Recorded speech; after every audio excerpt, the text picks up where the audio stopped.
اور یہی نظام میرے مصطفیٰ کریم صلی اللہ تعالیٰ علیہ وسلم نے جو متعارف کروایا. پہلے تو بادشاہوں کا یہ نظام نہیں تھا. بادشاہ مشورے لینے کے محتاج نہیں ہوا کرتے تھے, اس کو کسر شان سمجھتے تھے.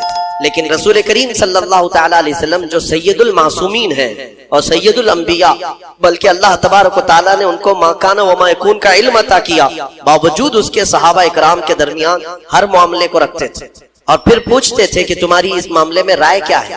کئی معاملات ایسے ہیں, حتیٰ کہ بدر کے قیدیوں کے سلسلے میں حضور پاک صلی اللہ علیہ وسلم نے صحابہ سے مشورہ لیا. جنگ بدر سے پہلے مشورہ لیا, جنگ احد میں جانے کے لیے مشورہ لیا, جنگ خندق سے پہلے مشورہ لیا کہ کیسے جنگ لڑی جائے. حضرت سلمان فارسی کے مشورے پر خندق کھودی گئی.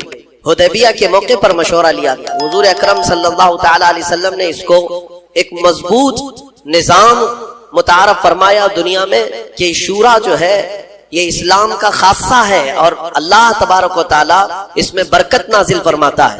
ہو سکتا ہے میں 10 لوگوں میں آپ کے ساتھ بیٹھا ہوں, آپ کی نظر میں ہو سکتا ہے میں جانکار ہوں اور سب لوگ یہ سمجھ کر کے خاموش بیٹھیں کہ ان کو تو سب معلوم ہوگا. ایسا نہیں ہے, بلکہ بسا اوقات ہمارے ذہن میں جو چیز نہیں ہوتی اللہ تعالیٰ کسی چھوٹے بچے کے ذہن میں وہ بات ڈالتا ہے, عام کسی بندے کے دل میں وہ بات پیدا کی جاتی ہے. اسی لیے مشورے میں برکت ہے.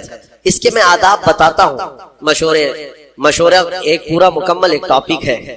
رسول پاک صلی اللہ تعالی علیہ وسلم نے بدر کے قیدیوں کی گرفتاری کے بعد صحابہ سے پوچھا ان کے بارے میں کیا کیا جائے. حضرت عمر فاروق رضی اللہ تعالیٰ عنہ نے عرض کیا کہ آقا ان کو کاٹ کر کے جلا دیا جائے, مارے ان کو, اس لیے کہ انہوں نے صحابہ کو بہت تکلیف دی ہے, صحابہ کو شہید کیا, پتھر مارے, مسلح کیا ہے, ٹکڑے کیا ہے, اب ان کو کیوں چھوڑا جائے. پھر کسی نے الگ مشورہ دیا. حضرت ابو بکر صدیق نے وہاں مشورہ یہ دیا کہ یا رسول اللہ صلی اللہ علیہ وسلم ایسا کیوں نہ کیا جائے کہ ان سے فدیہ لیا جائے اور انہیں چھوڑ دیا جائے, شاید اس محبت میں یہ اسلام قبول کر ایمان لے آئے. حضور پاک صلی اللہ تعالی علیہ وسلم کو حضرت ابو بکر کا مشورہ پسند آیا, اس پر عمل کیا گیا. 70 قیدی جو تھے ان سے فدیہ لیا جاتا تھا اور چھوڑا جاتا تھا. جس کے پاس نہیں تھا, فدیہ دینے کی رقم کچھ نہیں تھی, ان سے کہا جاتا تھا اگر کوئی فن جانتے ہو تو 10 صحابہ کو وہ فن سکھا دو اور آزاد ہو جاؤ. حضور پاک صلی اللہ تعالی علیہ وسلم نے یہ جو نظام قائم کیا, بھلا کوئی بڑی سلطنت کا بادشاہ اپنے وزیروں سے سپاہیوں سے کیوں مشورے لے. دنیا یہ سمجھتی ہے آج جو نظام ہے آپ دیکھ رہے ہوں گے, پارلیمنٹ ہے, پارلیمان ہے, یا پھر جہاں بیٹھ کر کے قانون پاس کیے جاتے ہیں, یہ سب نظام بہت بعد میں آیا ہوا ہے. یہ اسلام کی عطا ہے, اسلام کا دین ہے.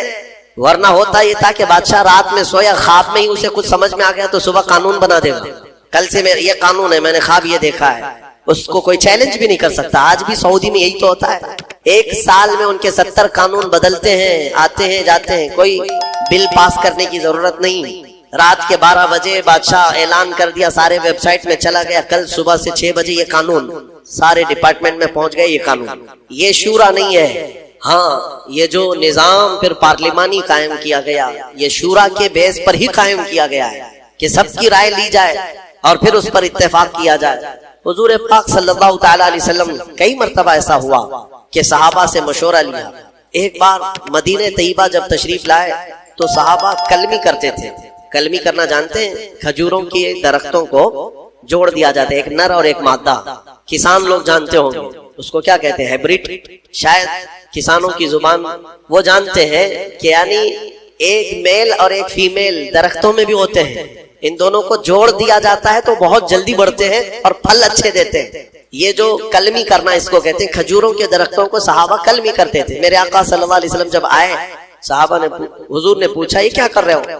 کہا ہم ان کا جوڑا لگاتے ہیں اور یہ دونوں جوڑ بہت جلدی بڑھتے ہیں, میل اور فیمیل. حضور پاک صلی اللہ علیہ وسلم نے فرمایا اس کی کیا ضرورت ہے, چھوڑ دیا صحابہ نے چھوڑ دیا. اس کے بعد پھر صحابہ کہتے ہیں وہ درخت بڑھے ہی نہیں اور جن کو نہیں لگایا گیا تھا وہ پھل صحیح سے دیے نہیں. تو صحابہ آئے, عرض کرنے لگے یا رسول اللہ صلی اللہ علیہ وسلم ہم نے چھوڑ دیا تھا. میرے آقا نے فرمایا وہ تو ایک مشورہ تھا, حکم نہیں تھا کہ اس پر کرنا ضروری ہے.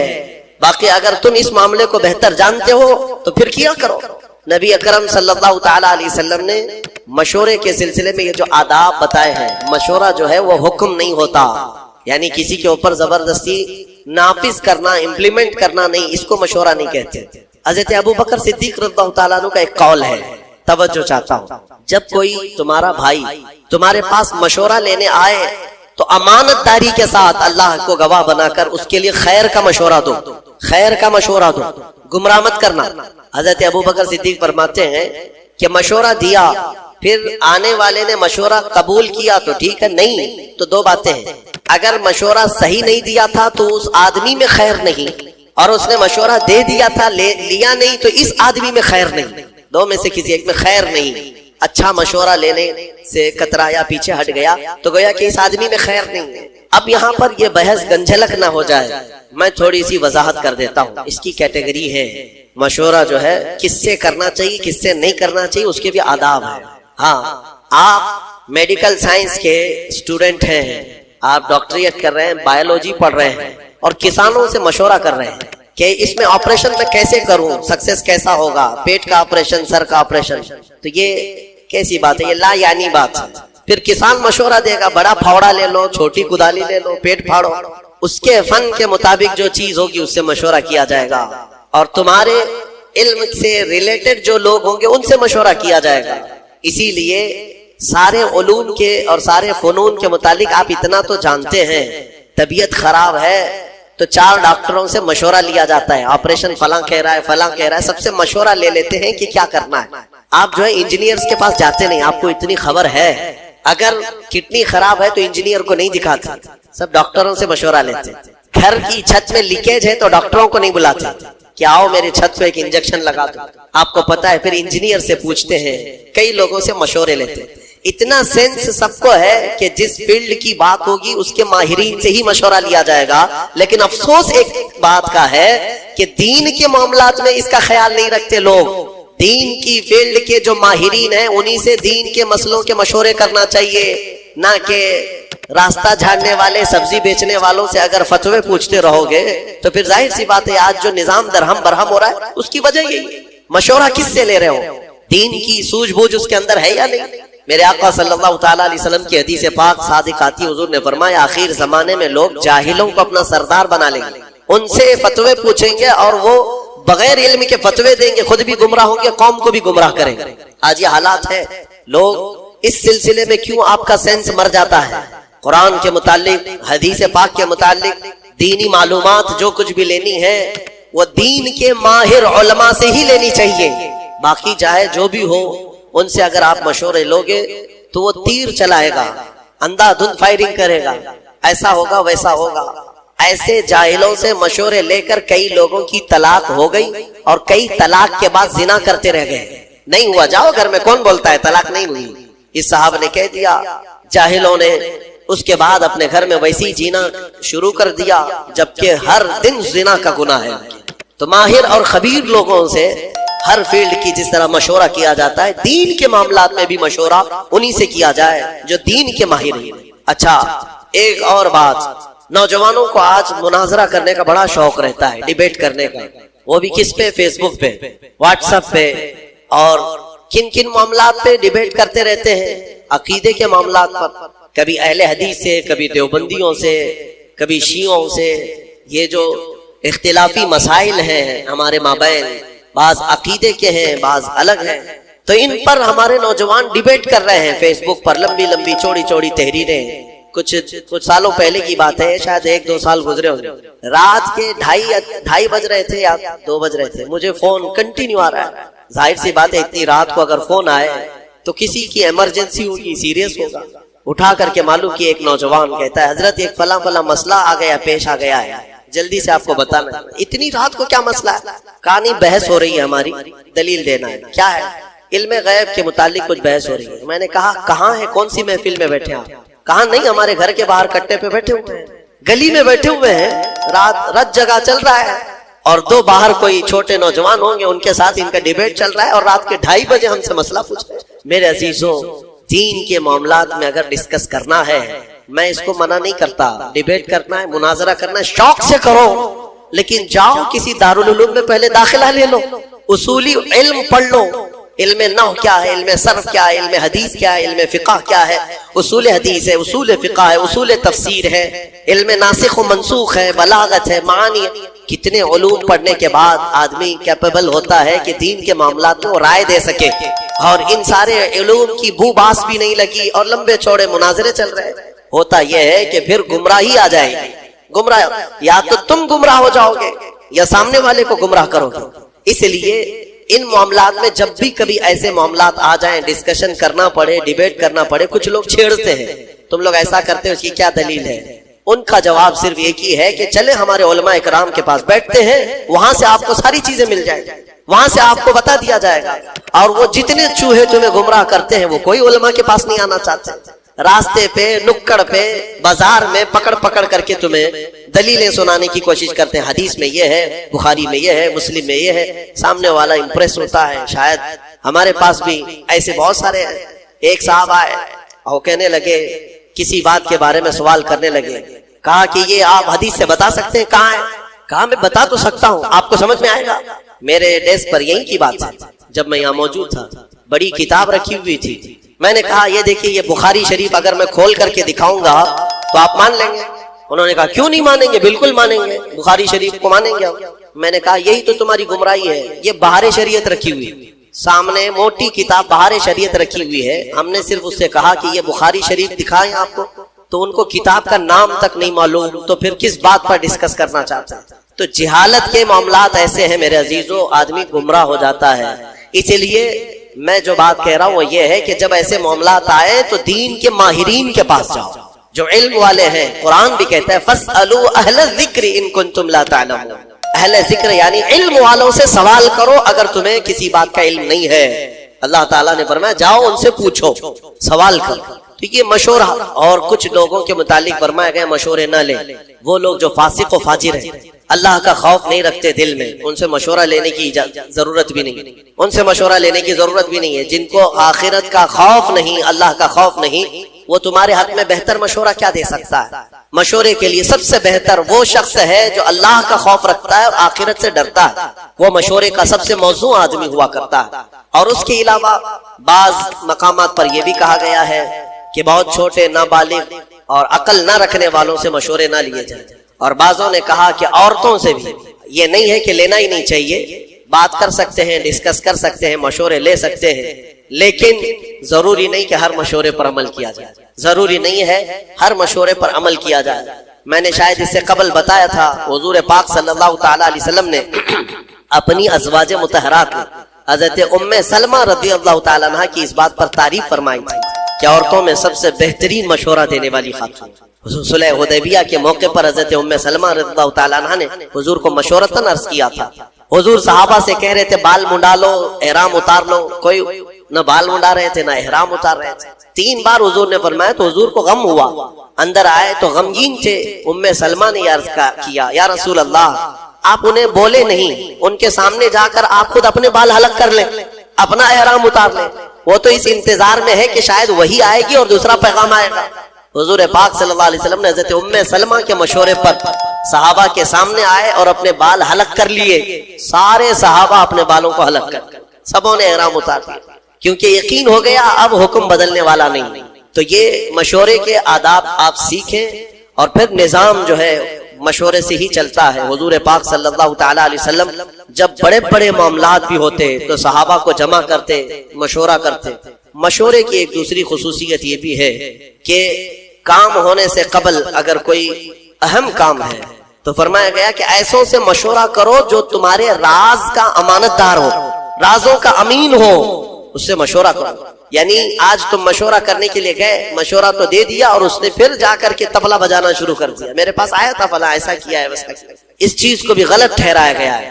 مشورہ راز کے امانت داروں سے بھی کیا جائے، کیونکہ بہت سارے معاملات ایسے ہوتے ہیں جن میں مشورہ کرنے کے بعد راز کو رکھنا بہت ضروری ہوتا ہے. حضور پاک صلی اللہ علیہ وسلم نے اس کی اہمیت کے لیے جانتے. میں نے کل یا پرسوں بنو نذیر کے بارے میں بتایا تھا، یہودیوں نے جو دھوکہ دیا تھا مدینے والے. پھر ان کے ساتھ کیا ہوا تھا پتہ؟ حضور پاک صلی اللہ علیہ وسلم مدینے میں آئے، مسجد نبوی میں رات کو مشورہ لیا صحابہ سے کہ کیا کریں اب ان کے ساتھ. الگ الگ مشورے ہوئے کہ انہوں نے ہتھیار ہمارے خلاف اٹھائے ہیں تو ہم بھی ان کے خلاف ہتھیار اٹھائیں گے، کیونکہ دھوکے کی بہت بڑی سزا ہے. یعنی جیسے یوں سمجھ لیں کہ دیش ویرودھی ہے، وہ اینٹی نیشنل جس کو کہیں، مدینے کی خرابی کے بارے میں جو لوگ سوچے تھے ان کی سزا تھی. صحابہ کے مشوروں سے اتفاق یہ طے پایا کہ ان یہودیوں کے جو بوڑھے ہیں ان کو جلا وطن کر دیں، شہر بدر کر دیں، اور جو جوان ہیں انہیں مار دیا جائے گا۔ تو یہ طے پایا اور حضور نے فرمایا اس کو راز میں رکھا جائے۔ سارے جو صحابہ تھے سبوں نے آمنا صدقنا کہا اور چلے گئے۔ یہودیوں کو پتا تھا ہمارے بارے میں کچھ آج میٹنگ ہو رہی ہے مسجد نبوی میں۔ دوسرے دن وہ جاسوسی کرنے لگے، کہیں سے کچھ بات پتا چل جائے کہ کیا میٹنگ ہوئی، کیا ہمارے ساتھ ہونے والا۔ ایک صحابی تھے حضرت ابو لبابہ، ان کی پرانی دوستی تھی کیونکہ شہر میں رہتے تھے، یہودی بھی دوست تھے، گزر رہے تھے تو دوستوں نے پکڑ لیا، کہا کہ ابو لبابہ کل تم بھی تھے وہاں پر، ہمارے بارے میں کیا مشورہ ہوا؟ کہا نہیں میں نہیں بول سکتا۔ صحابی تھے اور امانت دار بھی تھے، وفادار بھی تھے، انہوں نے کہا نہیں میں نہیں بول سکتا۔ تو انہوں نے بہت اپنی پرانی یاد دلائی اور منتیں سماجتیں کرنے لگے، بچپن کا تو ساتھی ہے، ہمارا یار ہے، بتا تو صحیح۔ تو وہ جذباتی ہو گئے، پرانی یادیں، دوستی یاری سب یاد دلانے کے بعد تھوڑے سے جذباتی ہو گئے، اور انہوں نے صرف کہا نہیں بلکہ یوں اشارہ کیا گردن کی طرف، یوں کر دیا اور چلے گئے، میں نہیں بولوں گا، کچھ نہیں بولوں گا۔ وہ سمجھ گئے کہ قتل کا منصوبہ مشورہ ہوا ہے۔ شام ہونے سے پہلے سارے یہودی مدینے سے بھاگ گئے، سب چھوڑ کر نکل پڑے۔ حضور پاک صلی اللہ علیہ وسلم کو خبر ہوئی تو حضور نے صحابہ کو بلایا اور کہا کس نے اللہ کے رسول کے راز کو افشا کیا؟ کون ہے جس نے ہمارے کل کی رات ہونے والے مشورے کے راز کو افشا کیا؟ صحابہ سب سہمے ہوئے تھے۔ حضرت ابو لبابہ کہتے ہیں اس کے سامنے کیا چھپائیں جو دلوں کے حالات کو بھی جانتا ہے۔ کھڑے ہوئے اور کہا یا رسول اللہ یہ خطا مجھ سے سرزد ہوئی، لیکن میں نے کہا نہیں، ہاتھ کے اشارے سے صرف ہلا کر کے اتنا بتایا۔ تو حضور پاک صلی اللہ تعالی علیہ وسلم اتنے ناراض ہوئے، اتنے غضبناک کہ صحابہ کے درمیان میرے آقا نے اعلان کر دیا آج کے بعد سے نہ ابو لبابہ کو کوئی سلام کرے گا نہ مصافحہ کرے گا، کوئی بات چیت بھی نہیں کرے گا، مکمل بائیکاٹ۔ آپ سمجھتے ہیں کون سی بڑی غلطی ہے؟ اندازہ کرو میرے عزیزوں، یہ جب کسی چیز کے حفاظت کا حکم دے دیا جائے اور اس کا افشا کیا جائے، وہ رحمت للعالمین اگر کسی کے متعلق اتنی سخت سزا دیتے، معاملے کی حساسیت سمجھ سکتے ہو آپ، کتنی نزاکت ہے اس کے اندر۔ اور حضرت ابو لبابہ کہتے ہیں سارے صحابہ حضور کی ایک بات پر سر جھکا لیتے، اب سب سامنے سے گزرتے تھے، کوئی بات نہیں کرتا، نہ حضور پاک ان سے مصافحہ کرتے، نہ سلام کلام، کچھ نہیں۔ ظاہر سی بات ہے ان کے لیے یہ موت سے بڑی سزا تھی۔ مدینے میں رہتے ہوئے بہت سخت حالات تھے، یہاں تک کہ ان کی سگی بیوی وہ بھی بات نہیں کرتی، کھانا وقت پر لا کر دے دیتی تھی لیکن بات نہیں کرتی، رسول پاک نے منع فرمایا۔ صحابہ اکرام تھے، صحابہ حضور پاک صلی اللہ علیہ وسلم کے اس اعلان کے بعد ابو لبابہ نے اپنے آپ کو مسجد نبوی کے کھمبے سے باندھ لیا تھا رسی سے، اور اپنی بیوی سے کہا تھا مجھے اس وقت تک باندھے رکھو جب تک میری توبہ قبول نہ ہو جائے، اللہ تعالیٰ جب تک مجھے معاف نہیں کرے گا تب تک مجھے کھولنا نہیں۔ ان کو باندھا گیا، نمازوں کے وقت کھولا جاتا تھا، کھانا دیا جاتا تھا، حاجتیں کرتے پھر بندھ جاتے تھے۔ 40 دن گزر گئے یا 1 مہینے کے قریب، اتنا لمبا عرصہ وہ رسی سے بندھے رہے۔ پھر رب ذوالجلال نے وہی فرمائی اپنے حبیب پاک صلی اللہ علیہ وسلم۔ اللہ تبارک و تعالی حضور کے غلاموں پر بھی رحیم ہے، رحم فرمایا اور حکم ہوا کہ ابو لبابہ کی توبہ قبول ہے۔ جیسے ہی یہ بات آئی حضور پاک فجر کی نماز پڑھائے، واپس آئے، اپنے ہاتھوں سے ابو لبابہ کو کھولا اور اس کے بعد انہیں مصافحہ بھی کیا، اپنی جماعت میں لیا۔ یہ بتانا مقصود ہے، پوری امت کو یہ درس ہے کہ ان معاملات کو ہلکے میں نہ لیا جائے، یہ حساسیت ہے۔ یہاں لوگ تو خبری بنے ہوئے ہیں، مسلمانوں کی جاسوسی کرنے پر بیٹھے ہوئے ہیں۔ اللہ کی پناہ، تمہیں اندازہ بھی نہیں ہے کہ آخرت میں کتنے بڑے عذاب کے شکار ہوں گے۔ تم کیا سمجھتے ہو 500 کی نوٹ کوئی پکڑا دیں گے تمہیں جاسوسی کرنے پر، تمہارا گھر چل جائے گا؟ کب تک اس ذلت والی زندگی سے نکلو۔ بعض لوگ پیسے کے لیے کرتے ہیں اور بعض لوگ یہ سمجھتے ہیں کہ پولیس سے ہمارے تعلقات اچھے ہو جائیں گے، کچھ لوگوں کی خبریں دیں گے تو ہم ان کے محبوب ہو جائیں گے۔ کبھی محبوب نہیں بنتے، کبھی محبوب نہیں۔ 10 سال تم خبریں دیتے رہو، محبوب بنے رہو، ایک دن مردود بنی جاؤ گے۔ مردود تو بننا ہی ہے ان کے ہاتھ میں۔ میرے عزیزوں، ان چیزوں سے اپنی قوم کی جاسوسی کرنا، خبریں دینا نہایت ہی سخت بڑا گناہ ہے۔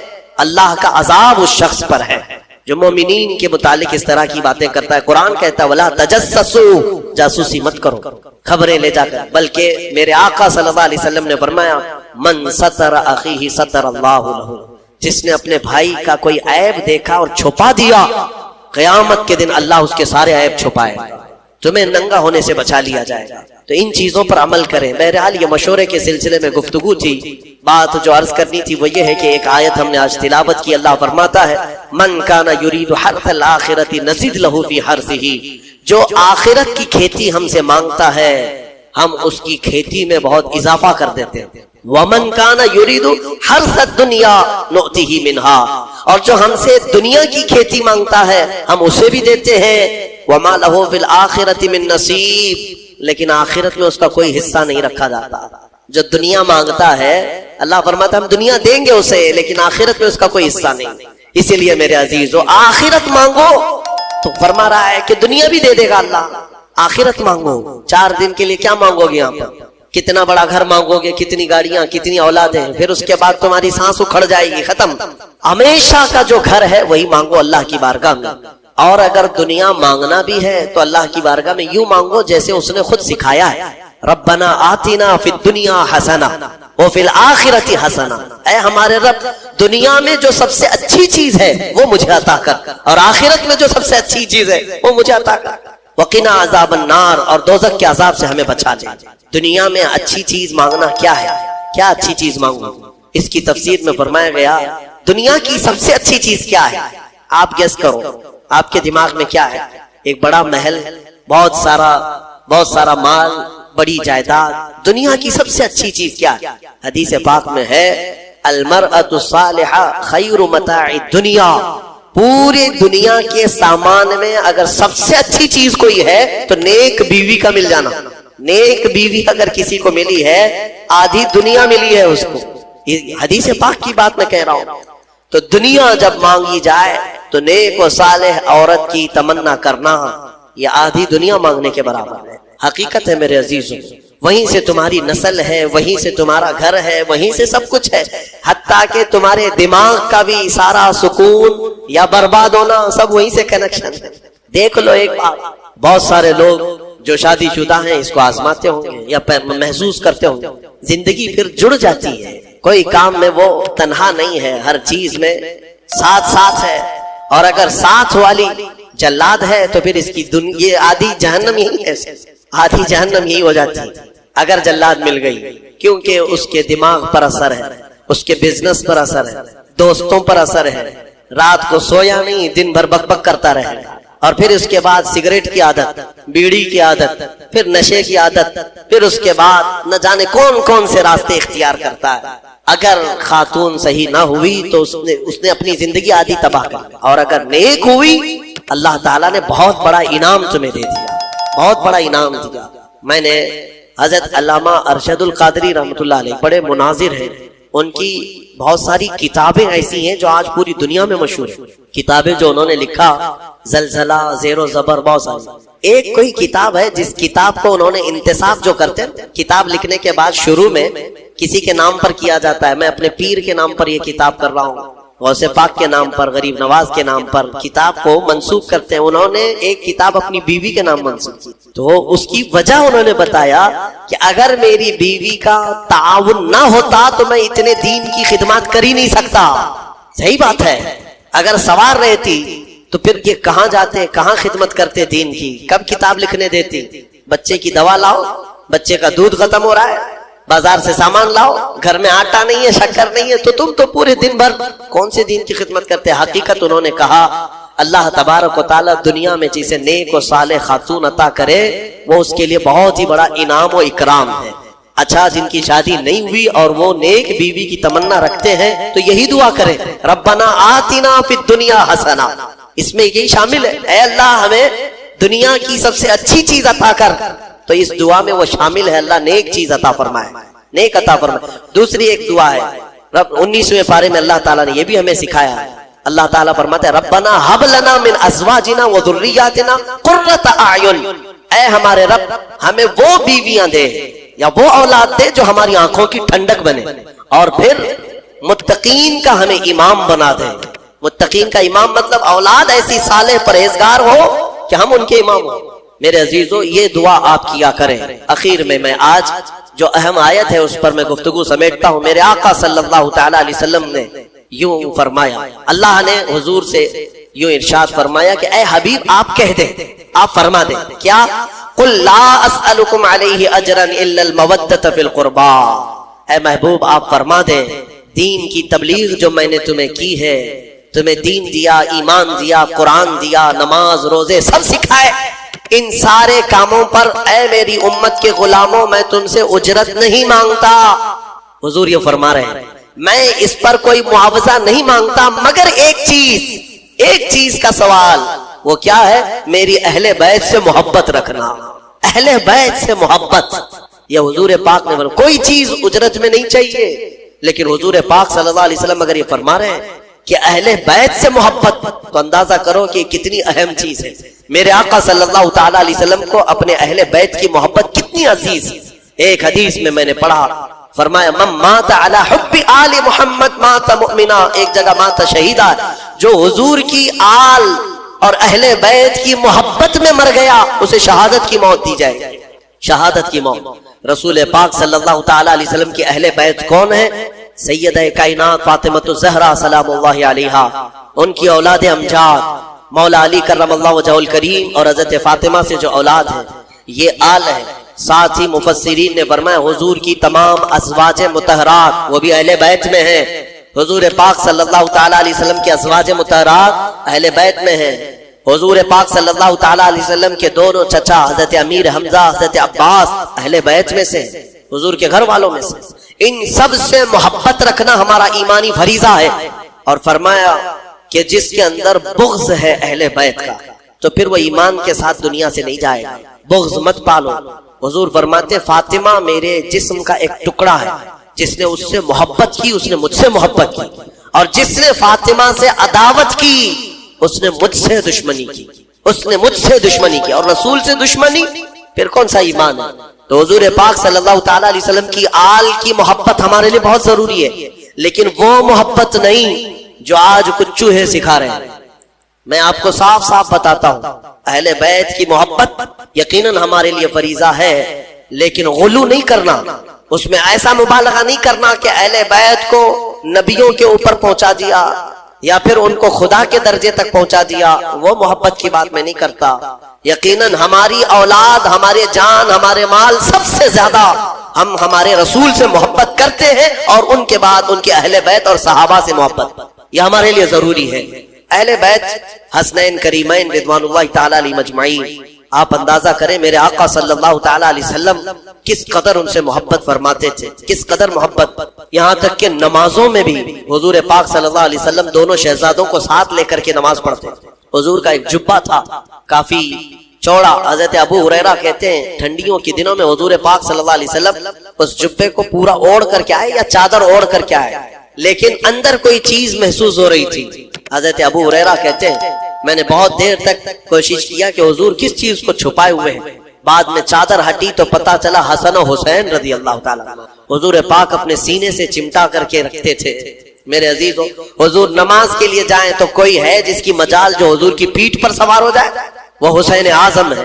میرے آقا صلی اللہ تعالی علیہ وسلم کی نماز کے عالم میں اگر وہ سجدے میں پیٹھ پر چڑھتے تو حضور سر نہیں اٹھاتے تھے، سر نہیں اٹھاتے۔ حالانکہ مسئلہ یہ ہے شریعت کا کہ اگر بچہ نماز پڑھنے کے دوران آ گیا تم ایک ہاتھ سے اس کو اٹھا کے سائیڈ کر سکتے ہو، اگر اچھل کود کر کے گود میں لٹک گیا تمہاری نماز، چھوٹا بچہ نہ سمجھ، تو تم ایک ہاتھ سے اس کو ہٹا سکتے ہو، شریعت نے اجازت دی ہے۔ ماں کے لیے بھی ہے، باپ کے لیے بھی ہے۔ مصلی پر نماز پڑھتے وقت کبھی کبھار بچے سجدہ گاہ پہ آ کے بیٹھ جاتے ہیں، سجدہ کیسے کرے؟ حکم ہے کہ ان کو اٹھاؤ، سائیڈ کرو اور پھر سجدہ کرو، تمہاری نماز میں خرابی نہیں ہے۔ یہ مسئلہ تو ہے، لیکن میرے آقا صلی اللہ علیہ وسلم نے حسین اعظم کے سوار ہونے کے وقت نہ اپنی پیٹھ سے ہاتھ کھینچ کر کے ان کو الگ کیا، نہ ہی ہلا کر کے ان کو گرایا، بلکہ جب تک خود امام حسین اترے نہیں میرے آقا سجدے میں لمبا سجدہ ہو جاتا تھا۔ یہ نازوں کے پلے ہوئے شہزادے کس کے ہیں؟ میرے آقا کے ہیں۔ اور پھر فرمایا میرے آقا نے کہ جنت کے پھول جس کو ریحان کہا جاتا ہے سب سے زیادہ خوشبو ان پھولوں کی ہوتی ہے۔ میرے آقا صلی اللہ علیہ وسلم فرماتے ہیں جنت کے وہ ریحان کوئی دنیا میں ہے تو وہ حسن و حسین ہے۔ کیونکہ صحابہ نے پوچھا حضور پاک صلی اللہ علیہ وسلم، ہم بھی بچوں کو چومتے ہیں نا، بوسہ دیتے ہیں، کبھی ان کے گال پہ بوسہ دیا، کبھی ان کی گردن پہ دیا۔ حضور پاک صلی اللہ تعالی علیہ وسلم اپنے نواسوں کو بوسہ نہیں سونگھتے تھے، یوں گردن کے پاس قریب لے جا کر سونگھتے تھے اور چہرے کو سونگھتے تھے۔ بوسہ لیتے ہیں نا، چومتے ہیں، چومنا بھی ثابت ہے، بوسہ لینا بھی ہے، لیکن سونگھتے تھے۔ صحابہ کہتے کہ یا رسول اللہ صلی اللہ علیہ وسلم آپ ان بچوں کو سونگھتے ہیں؟ کہا ہاں، یہ جنت کے ریحان ہیں، یہ ریحان ہیں، یہ میرے لیے دنیا میں جنت کے ان پھولوں میں سے ہیں، ان کی خوشبو سونگھی جائے گی۔ ان کے مقامات جس قدر بیان کریں وہ کم ہے۔ ہر سال محرم میں اہل سنت و جماعت کا یہ شیوا رہا ہے کہ اہل بیت کی بارگاہ میں ہم ہر سال حاضری دیتے ہیں بیانات کے ذریعے۔ لہٰذا اے سنی مسلمانوں، یاد رکھنا، اپنے اس چیز کو باندھ کر کے لے جانا، جینا۔ تو حضور پاک صلی اللہ تعالی علیہ وسلم کی محبت کے بعد دو محبتیں شرط ہے تمہارے لیے، ایک حضور کے صحابہ کی اور دوسرے حضور کے اہل بیت کی۔ کسی میں کمی نہیں کرنا، نہ صحابہ کو گالی دینا، نہ اہل بیت کی کمی کرنا۔ کہیں ادھر سے ادھر ہو گئے گمراہ ہو کے مرو گے۔ حضور کے صحابہ ان کا اپنا مقام ہے، حضور کے اہل بیت ان کا اپنا مقام ہے۔ نبی پاک صلی اللہ تعالی علیہ وسلم کے گھر والوں کی جو عزت قرآن نے بیان کی، اللہ فرماتا انما یرید اللہ لیذھب عنکم الرجس اہل البیت ویطہرکم تطہیرا۔ بے شک اللہ یہ چاہتا ہے اے حبیب کہ آپ کے گھر سے ہر گندی چیز کو پاک کر دے، دور کر دے، اور تمہارے گھر والوں کو خوب پاک و ستھرا کر دے۔ اسی لیے حضرت فاطمہ کو کیا کہتے معلوم ہے؟ سیدہ طیبہ طاہرہ۔ طاہرہ کا مطلب ہوا نہایت ہی پاک۔ میں ایک آپ کو یہ بات دے کر کے رخصت ہوتا ہوں، اس بات سے آپ اندازہ کر لیں گے، مزے کی بات ہے۔ حضور پاک صلی اللہ علیہ وسلم گرمیوں کے دنوں میں دوپہر کے وقت حضرت ام سلیم ایک صحابیہ ہیں، ان کے گھر جاتے تھے۔ حضرت انس کی ام سلیم یہ صحابیہ ہیں، خدمتگار تھی حضور کی۔ وہ کہتی ہیں کہ حضور جب میرے گھر آتے سوتے، گرمی زیادہ ہوتی تو پیشانی پر پسینے جمع ہوتے اور ٹپکنے لگتے۔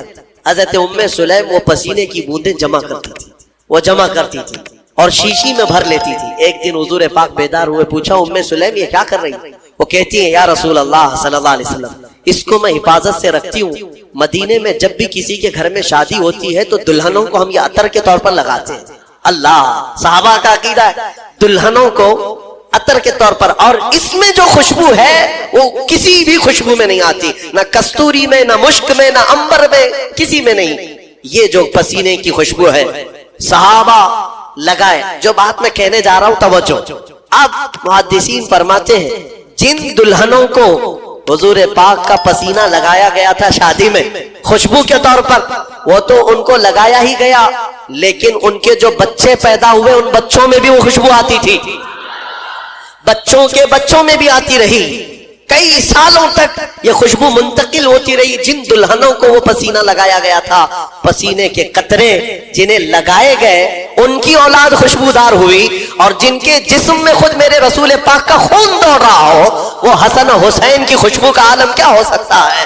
اسی لیے ہمارے امام اعلیٰ حضرت فاضل بریلوی فرماتے ہیں واللہ جو مل جائے میرے گل کا پسینہ، مانگے نہ کبھی عطر نہ پھر چاہے دلہن پھول، کیا بات رضا اس چمنستان کرم کی، زہرا ہے کلی جس میں حسین و حسن پھول۔ یا اعلیٰ حضرت نے فرمایا اس کرم کی بات ہی کیا ہے، اس چمنستان کی جس میں کلی زہرا ہے اور پھول حسن و حسین ہے۔ ان کی خوشبو کو آپ اندازہ بھی نہیں کر سکتے۔ قیامت کے دن اللہ کی بارگاہ میں اتنی دعا ہے کہ مولا یہ سرداران جنت جب دروازے پر ہوں